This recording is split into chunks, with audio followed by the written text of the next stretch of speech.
Hi friends, ఇక్కడ చాలా మంది చాలా రకాలుగా మాట్లాడుతున్నారు. అయితే కొన్ని విషయాలు మీకు క్లారిటీ ఇవ్వాలనుకుంటున్నాను.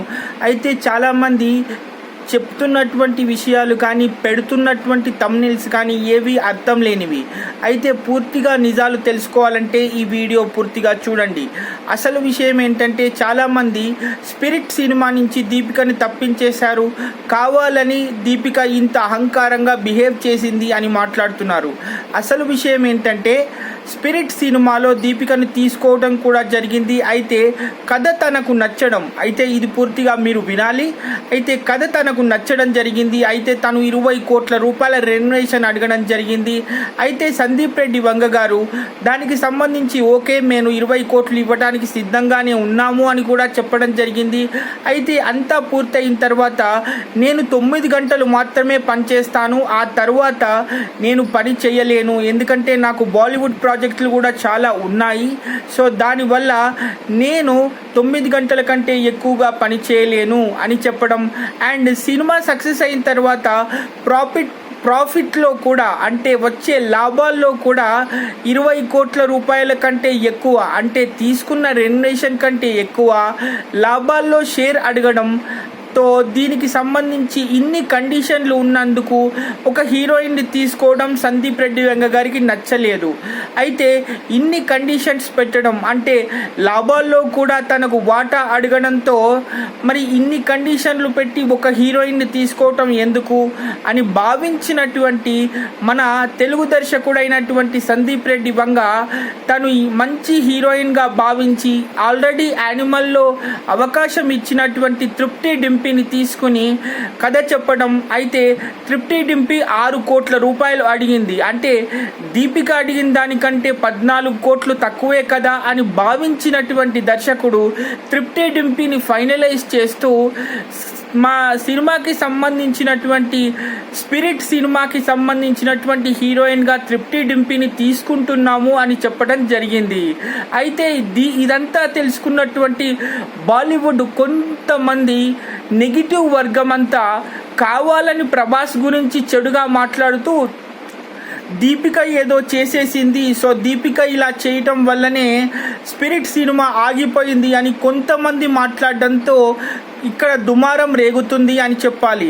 నిజానికి చెప్పాలంటే రెన్యువేషన్ ఎక్కువ అవ్వడం వల్ల అంత రెన్యువేషన్ ఇస్తాను అని చెప్పిన తరువాత కూడా మరి లాభాల్లో వాటాలు అడగడం వల్ల మరి అది దర్శకుడైనటువంటి సందీప్ రెడ్డి వంగకి నచ్చలేదు. ఆ తర్వాత ఇన్ని కండిషన్లతో మరి దాదాపు ప్రభాస్ కాల్ షీట్లు దొరకడం అంటేనే చాలా కష్టం కాబట్టి, ఎందుకంటే ఆల్రెడీ సలార్ 2 చేస్తున్నారు ఆయన, మళ్ళీ రాజాసాబ్ కూడా చేస్తున్నారు. ఈ ప్యాటర్న్లో మళ్ళీ మనం స్పిరిట్ సినిమా చెయ్యాలి కాబట్టి మరి ఆయన కాల్ షీట్లు దొరకడమే కష్టంగా ఉన్నప్పుడు ఇన్ని కండిషన్లతో దీపికా పదుకోన్ని తీసుకోవటం ఇష్టం లేనటువంటి మన దర్శకుడైనటువంటి, మన తెలుగు దర్శకుడైనటువంటి సందీప్ రెడ్డి వంగ గారు దీపికని తప్పించడం జరిగింది. అంతే తప్ప ఇందులో దీపిక మాట్లాడినటువంటి తప్పుడు విషయాలు ఏమీ లేవు.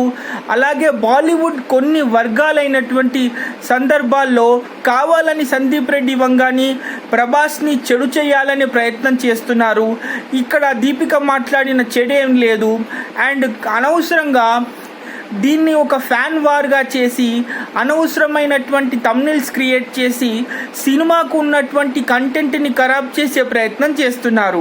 అసలు జరిగిన విషయాలన్నీ ఇవేమీ తెలియనటువంటి కొంతమంది బాలీవుడ్ ప్రముఖులు కావాలని దీపికని ఏదో చెడుగా మాట్లాడాడు సందీప్ రెడ్డి వంగ, కావాలని ఇలాంటి అహంకారపు చేష్టలు చేస్తున్నాడు అని అనవసరమైనటువంటి విషయాలతో ఎదుగుతున్నటువంటి ఒక మంచి దర్శకుడిని ఇబ్బంది పాలు చేయాలని ప్రయత్నం చేస్తున్నాడు.